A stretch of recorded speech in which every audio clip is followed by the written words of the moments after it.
আসসালামু আলাইকুম, স্বাগত জানাচ্ছি RTV রাতের সংবাদে। আপনাদের সঙ্গে আছি আমি ফারিয়া শারমিন। স্বাধীনতার 53 বছর পর নিষিদ্ধ হল জামায়াত শিবিরের রাজনীতি।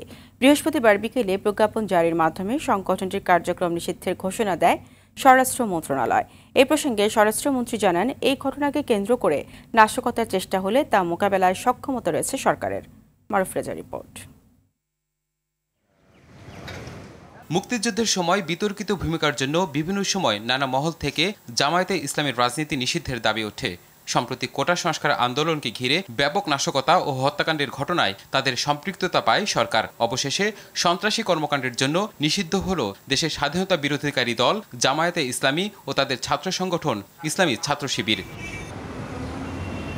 সরকার নির্বাহী আদেশে সন্ত্রাস বিরোধী আইনের 18(1) ধারা অনুযায়ী নিষিদ্ধ করা হয় ধর্মভিত্তিক এই রাজনৈতিক দলকে। প্রজ্ঞাপন উনি যে ব্যাটিং করে ছেড়ে দিয়েছে, এটা হয়ে যাবে আধা ঘন্টার মধ্যে।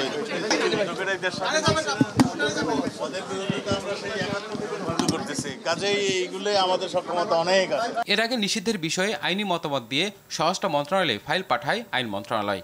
এ সময় আইনমন্ত্রী বলেন, নিষিদ্ধ ঘোষণার ফলে এই নামে আর রাজনীতি করতে পারবে না তাদের কোনো অঙ্গ সংগঠন। সরকার এই সিদ্ধান্ত নিয়েছে যে সন্ত্রাস বিরোধী আইনের 18(1) ধারায় জামাত ইসলাম এবং ইসলামী ছাত্র শিবির এবং তার অন্যান্য অঙ্গ সংগঠন সেগুলিকে সরকার নিষিদ্ধ ঘোষণা করিল। দলটির যুদ্ধাপরাধের অভিযোগে বিচার করার ব্যাপারেও উদ্যোগী হবার কথা জানান আইনমন্ত্রী। খসড়া চূড়ান্ত করার কথা জানান আন্তর্জাতিক অপরাধ ট্রাইব্যুনাল আইনের সংশোধনী প্রস্তাবের ব্যাপারেও। এই ব্যান করার পরেও তাকে আপনার সাজা দেওয়া যাবে না এমনটি নয়, কিন্তু কথা হচ্ছে ব্যান যেহেতু হয়ে গেছে, হয়তো ব্যান করার ব্যাপারটা সাজার মধ্যে আর আসবে না। কোটা সংস্কার আন্দোলনকে ঘিরে সহিংসতার ঘটনায় জামায়াত শিবিরে জড়িত থাকার অভিযোগ করে আসছিলেন সরকারের মন্ত্রীরা। এমন অবস্থায় গেল সোমবার গণভবনে অনুষ্ঠিত 14 দলের বৈঠকে এই সংগঠনটিকে পুরোপুরি নিষিদ্ধ করার বিষয়ে একমত হন জোটের শীর্ষ নেতারা। মারুফ রেজা, RTV, ঢাকা।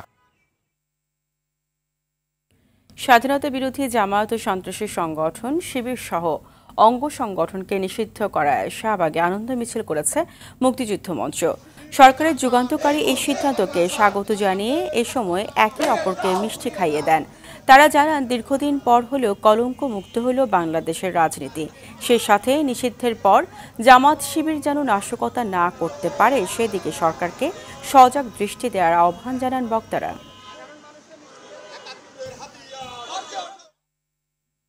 কোটা আন্দোলনের জেরে চলা সহিংসতার ঘটনা তদন্তে 3 সদস্যের বিচার বিভাগীয় কমিটি গঠন করা হয়েছে।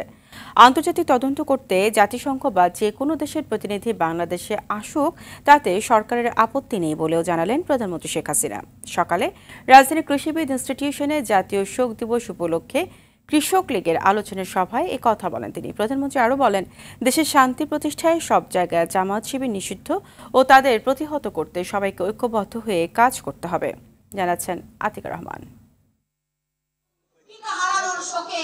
জাতীয় শোক দিবস উপলক্ষে রাজধানীর কৃষিবিদ ইনস্টিটিউশনে স্বেচ্ছায় রক্তদান, আলোচনা সভা ও দোয়া মাহফিলের আয়োজন করে কৃষক লীগ। এতে প্রধান অতিথির বক্তব্যে আওয়ামী লীগ সভাপতি ও প্রধানমন্ত্রী শেখ হাসিনা বলেন, কোটা আন্দোলনে জঙ্গিরা ঢুকে একদিকে হত্যাযজ্ঞ চালিয়েছে, অন্যদিকে সেবা প্রতিষ্ঠানে স্থাপনা সহ মেগা প্রকল্পে হামলা চালিয়েছে। জামাত শিবিরের বিরুদ্ধে তাই প্রতিরোধ গড়ে তুলতে হবে। এই কোটা আন্দোলনের ছত্রছায়ায় এরা এসে যেভাবে একটা জঙ্গি সে ভয়াল দাঁত দেখালো, গাজায় যেভাবে হাসপাতালে বোমা হামলা করে ধ্বংস করা, যেভাবে শিশু হত্যা করা, মানুষ হত্যা, ঠিক সেই একই ঘটনার জন্য এখানে ঘটনা হচ্ছে। এই জঙ্গিবাদ সন্ত্রাসের স্থান বাংলাদেশে হতে পারে না। সন্ত্রাস বিরোধী যে আইন 2009, সেই আইনের 18 ধারা অনুযায়ী এদেরকে ব্যান করে দেওয়া, আন্ডারগ্রাউন্ডে যে আবার ধ্বংস করার চেষ্টা করবে, কিন্তু সেখানে ওই জঙ্গি সংগঠন হিসেবে এদেরকে মোকাবেলা করা এবং মানুষকে রক্ষা করার চেষ্টা সকলকে মিলে করতে হবে। শেখ হাসিনা বলেন, সরকার চায় প্রকৃত দোষীরা বের হয়ে আসুক, তাই জাতিসংঘ সহ আন্তর্জাতিক তদন্ত সংস্থা ঘটনার সুষ্ঠু তদন্ত করুক। এদের বিচার একদিন হবে, এই জন্য আমি আন্তর্জাতিকভাবেই চাই যেটাকে তদন্ত হোক এবং সুষ্ঠু বিচার হোক। জাতিসংঘকে আমি আবেদন করেছি যে তারা তাদের বিশেষজ্ঞ পাঠাক, অন্য কোনো দেশ যদি চায় তারা বিশেষজ্ঞ পাঠাক, কারণ আমি চাই এই ঘটনাগুলির সুষ্ঠু তদন্ত, সে যেই দায়ী থাক তার বিরুদ্ধে ব্যবস্থা নিতে হবে। শতভাগ দাবি মানার পরও শিক্ষার্থীরা আন্দোলন চালিয়ে যাচ্ছে কার স্বার্থে? সুশীল সমাজের অনেকেই আন্দোলনে কোন উদ্দেশ্যে সমর্থন দিচ্ছে এমন প্রশ্নও রাখেন সরকার প্রধান। কোটার আন্দোলনের নাম দিয়ে এইভাবে একটা নাশকতা করা, এটাতে জঙ্গিবাদী কর্মকাণ্ড পরিচালনা করা, এই আন্দোলনকে আবার আমাদের অনেক জ্ঞানীগুণী বুদ্ধিজীবীরা সমর্থন দিয়ে যাচ্ছে। কিসের সমর্থনটা দিচ্ছে? দাবি যেটা ছিল সেটা তো পূরণ হয়ে গেছে, তারপরে আবার এইভাবে নেমে আসলে আঘাত পায় তো সাধারণ ছাত্রছাত্রী। আর যারা এই আন্দোলনকে কেন্দ্র করে তাদের একটা জিজ্ঞাসা বা সন্ত্রাসী কর্মকাণ্ড, জঙ্গি কর্মকাণ্ড চালায়, তারা তো তাদেরটা করে, তাতে ভুক্তভোগী হয় সাধারণ মানুষ। সভা শেষে 15 আগস্ট নিহতদের জন্য বিশেষ মোনাজাত অনুষ্ঠিত হয়। এরপর স্বেচ্ছায় রক্তদান কর্মসূচির উদ্বোধন করেন প্রধানমন্ত্রী শেখ হাসিনা। আতিকা রহমান, RTV, ঢাকা। ঢাকা মহানগর গোয়েন্দা পুলিশের হেফাজতে থাকা বৈষম্য বিরোধী ছাত্র আন্দোলনের 6 সমন্বয়ককে ছেড়ে দেওয়া হয়েছে। ডিবি কার্যালয়ে টানা 32 ঘণ্টা অনশন করে সমন্বয় করা অসুস্থ হয়ে পড়েন বলে দাবি করেন নাহিদের বাবা বদরুল ইসলাম। 24 ঘণ্টার মধ্যে সারা দেশে আইনশৃঙ্খলা বাহিনীর হাতে আটক শিক্ষার্থী ও নিরপরাধ মানুষকে মুক্তি দেওয়ার আলটিমেটাম দিয়েছে নাগরিক সমাজ। ইকবাল আনিকের রিপোর্ট। নানা নাটকীয়তার পর অবশেষে ছাড়া পেলেন 6 সমন্বয়ক। বৃহস্পতিবার দুপুর 1:30 দিকে একটি সাদা মাইক্রোবাসে ডিবি কার্যালয়ে থাকা কোটা আন্দোলনের 6 সমন্বয়ককে বাসায় পৌঁছে দেয়া হয়।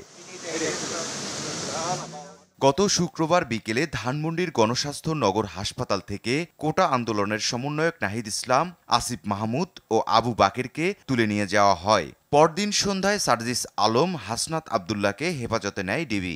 এরপর রোববার ভোরে মিরপুরের এক আত্মীয়র বাসা থেকে তুলে আনা হয় নুসরাত তাবাসসুমকে। এরপর থেকে তারা মিন্টু রোডের ডিবি কার্যালয়ে ছিলেন। বৃহস্পতিবার সকাল 6টায় ডিবি কার্যালয় থেকে ফোন দিয়ে সমন্বয়ক নাহিদের বাবাকে কার্যালয়ে আসতে বলা হয়। তিনি জানান 32 ঘণ্টা অনশন করে অসুস্থ হয়ে পড়েন নাহিদ সহ অন্যরা। দুপুরে তাদের পরিবারের জিম্মায় দেয়া হয়। এদের তো আগে ইচ্ছা ছিল ছেড়ে দেওয়া। এদিকে রাজধানীর মিন্টু রোডে মহানগর গোয়েন্দা পুলিশের কার্যালয়ের সামনে মানববন্ধন করে নাগরিক সমাজ। 6 সমন্বয়ককে ছেড়ে দেয় স্বস্তি জানান তারা। আইনশৃঙ্খলা রক্ষাকারী বাহিনীকে কোনো দলের পক্ষ না নিয়ে দেশের জন্য কাজ করার আহ্বান জানায় নাগরিক সমাজ। ইকবাল অনিক, RTV, ঢাকা। দেরিতে হলেও কোটা আন্দোলনের 6 সমন্বয়ককে ছেড়ে দেওয়ার বিষয়টিকে রাষ্ট্রের শুভ বুদ্ধির উদয় হিসেবে দেখছেন রিটকারী আইনজীবীরা। দুপুরে সমন্বয়কদের ছেড়ে দেওয়ার পর হাইকোর্টে তারা এই মন্তব্য করেন।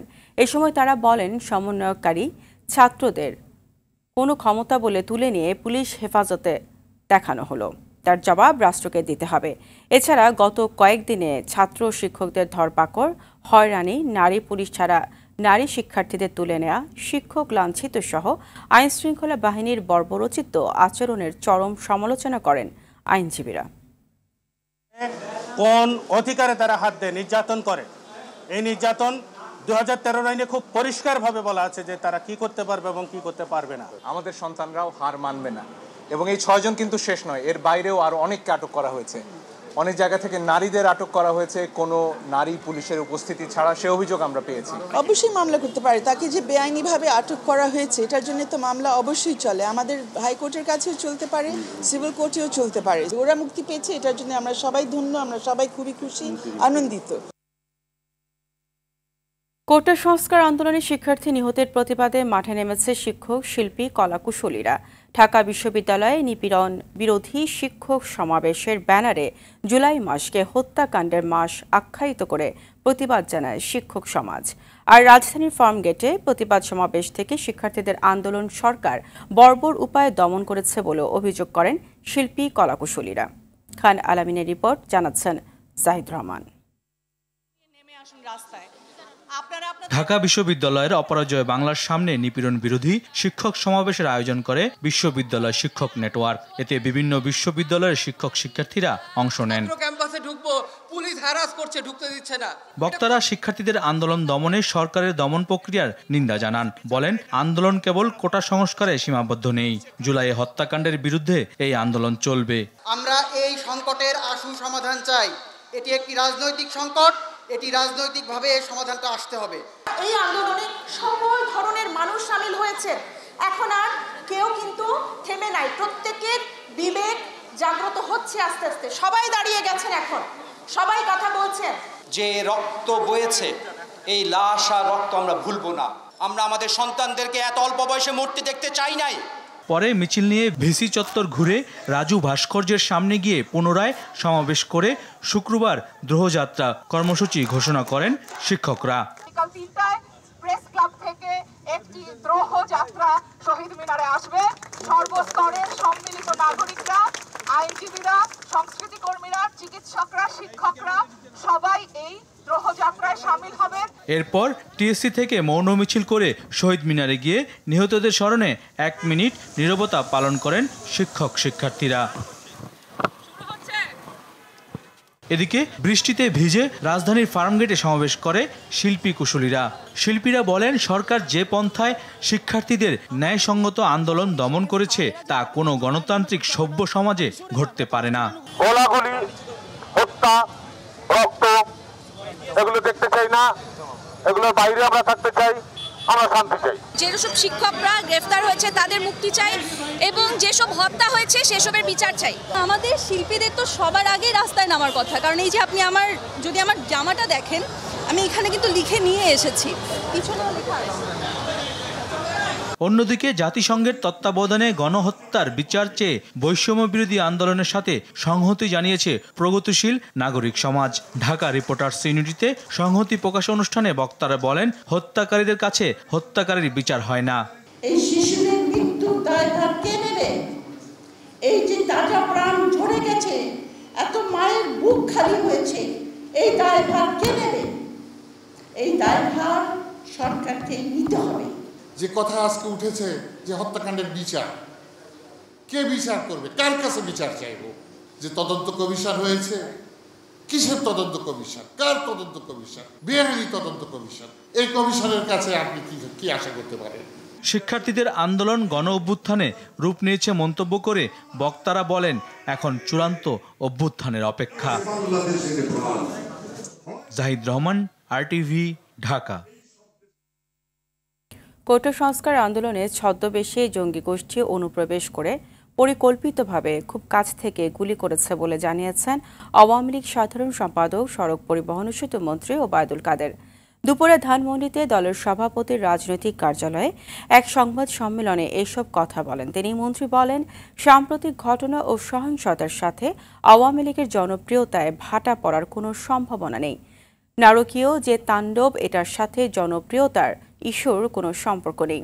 বর্তমান সময়ে জঙ্গি গোষ্ঠীর নীরবতা পুনরায় আক্রমণের পূর্বাভাস জানিয়ে ওবায়দুল কাদের বলেন, নোবেলজয়ী অর্থনীতিবিদ ডক্টর মোহাম্মদ ইউনূসের বিবৃতি রাষ্ট্রদ্রোহের শামিল।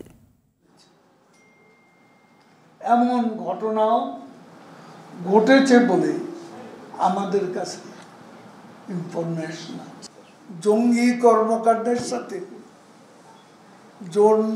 কর্মকাণ্ডে হতাহত, ধ্বংসযজ্ঞ, এটার সাথে জনপ্রিয়তার কোনো সম্পর্ক। দেশের ইতিহাসে নজিরবিহীন গণহত্যা ও নিষ্ঠুর দমন নিপীড়ন চালিয়ে এই সরকার আজ রাষ্ট্রঘাতী, প্রাণঘাতী সরকারে পরিণত হয়েছে, এমন অভিযোগ করেছেন বিএনপি মহাসচিব মির্জা ফখরুল ইসলাম আলমগীর। গণমাধ্যমে বিবৃতিতে তিনি বলেন, দেশ বিদেশের মানুষ দেখেছে আইনশৃঙ্খলা বাহিনী ও সরকার দলীয় লোক হত্যাযজ্ঞ চালিয়েছে। তাই তৃতীয় শক্তি না খুঁজে নিজেদের অপশক্তিকে চিহ্নিত করুন।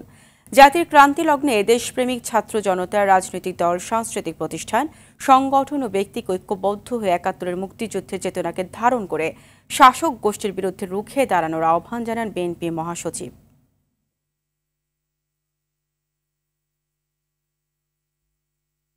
কোটা সংস্কার আন্দোলনকে ঘিরে ১৬ থেকে ২১ জুলাই সকল হত্যা, সহিংসতা ও ও নাশকতা তদন্ত করবে সরকার গঠিত কমিশন। বিকেলে হাইকোর্টের সংবাদ সম্মেলনে তদন্ত কমিশনের প্রধান বিচারপতি খন্দকার দিলুরুজ্জামান এ তথ্য জানান। তিনি বলেন, ৩ সদস্যের তদন্ত কমিশন ৫ আগস্ট রংপুরে মোহাম্মদ আবু সাইদের হত্যার সাক্ষ্য গ্রহণের মধ্য দিয়ে কাজ শুরু করবে। সার্কিট হাউসে সকাল ৯টা থেকে সাক্ষী নেওয়া হবে। সাক্ষীরা চাইলে ঘটনার ভিডিও ফুটেজ দিতে পারবেন। গত ১৬ জুলাই ২০২৪ তারিখ হতে ২১শে জুলাই ২০২৪ তারিখ পর্যন্ত সময়ে নিহত ব্যক্তিগণের মৃত্যুর কারণ উদ্ঘাটন ও তাদের মৃত্যুর জন্য দায়ী ব্যক্তিবর্গকে চিহ্নিতকরণ, সংগঠিত সহিংসতা, নাশকতা, অগ্নিসংযোগ, লুটপাট ও সন্ত্রাসী কর্মকাণ্ডের জন্য দায়ী ব্যক্তিবর্গকে চিহ্নিতকরণ, বিভিন্ন সরকারি, আধা সরকারি ও স্বায়ত্তশাসিত দপ্তর, সংস্থা, প্রতিষ্ঠান, সরকারি কোম্পানি, সংবিধিবদ্ধ কর্তৃপক্ষ ও কর্পোরেশন এবং বেসরকারি প্রতিষ্ঠানের সম্পত্তির ক্ষয়ক্ষতির পরিমাণ নির্ধারণ। বৈষম্য বিরোধী ছাত্র আন্দোলনে এত হত্যার পর আওয়ামী লীগ সরকারের নৈতিক ও রাজনৈতিক পরাজয় ঘটেছে। তাই সরকারের আর কোনো অধিকার নেই রাষ্ট্রীয় ক্ষমতায় থাকার, এমন মন্তব্য করেছেন সুশাসনের জন্য নাগরিক সুজনের সম্পাদক বদিউল আলম মজুমদার। ঢাকা রিপোর্টার্স ইউনিটিতে সংবাদ সম্মেলনে কোটা সংস্কার আন্দোলনে বৈষম্য বিরোধী আন্দোলনকারীদের সাথে সংহতি প্রকাশ করে সংগঠনটি। রাষ্ট্রের পেটুয়া বাহিনীর হাতে ২ শতাধিক মানুষ মারা যাওয়া এবং সহস্রাধিক মানুষ আহত হওয়াকে ৭১-এর পাক হানাদার বাহিনীর তাণ্ডবের সাথেও তুলনা করেন তিনি। আর সুজনের নির্বাহী সদস্য রেজওয়ানা হাসান বলেন, এত মানুষকে হত্যা ক্ষমার অযোগ্য। হবে এটাকে আমরা কিভাবে ক্ষমা করে দেব? এটা তো আসলে ক্ষমা করারও কোনো সুযোগ নেই। আন্তর্জাতিক মহলে সংশ্লিষ্টতা নিশ্চিত করে, জাতিসংঘের ইনভলভমেন্ট নিশ্চিত করে, বিচার না হওয়া অবধি আমাদের চুপ হয়ে যাওয়ার বা শান্ত না পাওয়ার বা শান্ত হয়ে যাওয়ার কোনো সুযোগ আমি দেখতে পাচ্ছি না। তারা যেসব অন্যায় করছে তাদের নৈতিক অন্যান্য অধিকার আর নাই। আমাদের যে পরিস্থিতি যেভাবে জটিল হচ্ছে, যদি এটা শান্তিপূর্ণভাবে সমাধান না হয়, যদি একটা যৌক্তিকভাবে সমাধান না হয়, এই যে এটাকে দেশটাকে কারাগারে যে পরিণত করা হয়েছে, খুন খারাপি হয়েছে, এগুলোর বিচার যদি না হয়, তাহলে কিন্তু হয়তো সেই দিকেই যাবে। তো আমার মনে হয় আমরা ক্রমান্বয়ে সেই দিকেই যাচ্ছি। সরকার যদি বল প্রয়োগের মাধ্যমে এই আন্দোলনকে দমন করতে চায় এবং এ ব্যাপারে সক্ষম হয়, তবে ভবিষ্যতে আরও বড় ধরনের অসন্তোষ মোকাবেলার জন্য তাদের প্রস্তুত থাকতে হবে, যার পরিণতি আরও ভয়াবহ হতে পারে। কোটা আন্দোলনকে কেন্দ্র করে যারা অগ্নিসংযোগ, হামলা, ভাঙচুর ও মেট্রো রেলে হামলা চালিয়েছে তাদের খুঁজে বের করে আইনের আওতায় আনা হবে বলে জানিয়েছেন ঢাকা মহানগর পুলিশের অতিরিক্ত কমিশনার হারুনুর রশিদ। সন্ধ্যায় রাজধানী মিন্টো রোডে ডিবি কার্যালয়ে বিদায়ী বক্তব্যে তিনি কথা বলেন। বিদায় বেলায় তিনি বলেন, সাধারণ মানুষের কাছে গোয়েন্দা পুলিশের অবস্থার জায়গা তৈরি করা হয়েছে। বাংলাদেশ সহ সারা বিশ্বের মানুষ জানে কারো কোনো সমস্যা হলে ডিবিতে গেলে সমাধান হতে পারে। এই মনে করে অসংখ্য মানুষ ডিবিতে আসে বলেও জানান তিনি। আমি চেষ্টা করেছি ডিবিকে একটা সাধারণ মানুষের আস্থার জায়গায় দোরগোড়ায় নিয়ে যাবে। কেউ নির্দোষ থাকে, নির্দোষ প্রমাণিত হয়, তাদেরকে হ্যারেস করা হবে না। এবং যারা ঘটনার সাথে প্রকৃতভাবে জড়িত, যারা বিভিন্ন জায়গাগুলিতে আগুন লাগিয়েছে, স্বপ্নের মেট্রো রেলে ভাঙচুর আগুন লাগিয়েছে, রাষ্ট্রীয় বেসরকারি থানাগুলিতে আগুন লাগিয়েছে, আমাদের পুলিশ সদস্যকে জ্বলিয়ে হত্যা করেছে, এই সকল ঘটনার সাথে যারা জড়িত তাদের কাউকে ছাড়বে না। কোটা সংস্কার আন্দোলন ঘিরে সৃষ্ট পরিস্থিতিতে আরও এক দফায় চলমান এইচএসসি ও সমমনা পরীক্ষা স্থগিত করেছে আন্তঃশিক্ষা বোর্ড সমন্বয় কমিটি। একই সঙ্গে ১১ আগস্ট থেকে নতুন সূচিতে পরীক্ষা নেওয়ার সিদ্ধান্ত নেওয়া হয়েছে। আন্তঃশিক্ষা বোর্ড সমন্বয় কমিটির বিজ্ঞপ্তিতে বলা হয়, অনিবার্য কারণে আগামী ৪ আগস্ট থেকে সব শিক্ষা বোর্ডের পরীক্ষাগুলো স্থগিত করা হলো। এইসব পরীক্ষার নতুন সূচি পরবর্তীতে বিজ্ঞপ্তির মাধ্যমে জানিয়ে দেওয়া হবে। এর আগে চলমান পরিস্থিতিতে গেল ১৮ জুলাইয়ের এইচএসসি পরীক্ষা স্থগিত করা হয়। পরিস্থিতি আরও খারাপ হওয়ায় ২১, ২৩ ও ২৫ জুলাইয়ের সব পরীক্ষা স্থগিত করা হয়। তৃতীয় দফায় 28 জুলাই থেকে 1 আগস্ট পর্যন্ত সময়সূচি অনুযায়ী যত পরীক্ষা ছিল তা সব স্থগিত করে আন্তঃশিক্ষা বোর্ড সমন্বয় কমিটি। নারীদের সাফ ফুটবলের শিরোপা ধরে রাখতে ফুটবলারদের ফিটনেস বাড়াতে হবে বলে মনে করেন বাফুফের নারী ফুটবল উইং প্রধান মাহফুজা আক্তার কিরণ। দুপুরে বাফুফেতে এমন মন্তব্য করেন তিনি। সম্প্রতি ভুটানের সাথে খেলায় দেশের নারী ফুটবলারদের ফিটনেসের ঘাটতি ফুটে উঠেছে বলে মনে করেন কিরণ। অক্টোবরে নেপালে হবে সাফের পরবর্তী আসর। তার আগে নেপালের বিপক্ষে প্রস্তুতি সিরিজও খেলতে চায় বাংলাদেশ। রাতের সংবাদ এই পর্যন্ত। সবশেষ সংবাদ জানতে যে কোনো মোবাইল ফোন থেকে 2414 নম্বরে ডায়াল করুন। মধ্যরাতের সংবাদ রাত 1টায় দেখার আমন্ত্রণ রইল। ধন্যবাদ সবাইকে।